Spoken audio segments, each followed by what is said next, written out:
20. janvārī 2007. notiks koncerts ar domu par rītdienu. Tā doma koncertam un arī jaunajai domu vitrāžai, kas būs Marijas kapelā, ir vairāk saistīta ar gaismu, ar skatu uz nākotni.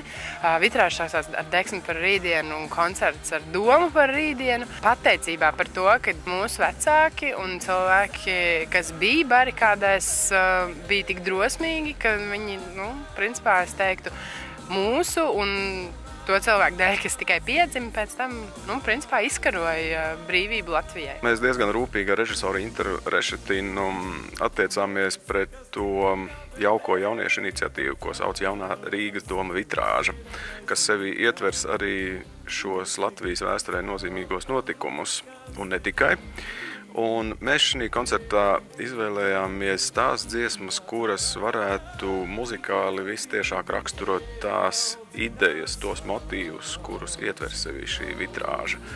Tur arī bez barikāžu atceres ir gan Ziemassvētki, gan Lieldienas, gan visi 4 Latvijas novadi lielie. Un, protams, arī pati pilnība. Mēs to varam varbūt ar augstākiem spēkiem saistīt, ar Dievu, vai kādu augstāku garu, kas kuram no mums ir varbūt saprotamāks ar šo jēdzienu. Būs arī daudzas tautā iemīļotas, savulaik iemīļotas dziesmas, arī savā ziņā atmodas laikmeta priekšvēstneses, es varētu pat teikt. Tās dziesmas būs tiešām tādas, kurām varēs arī vienai daļai dziedāt līdz.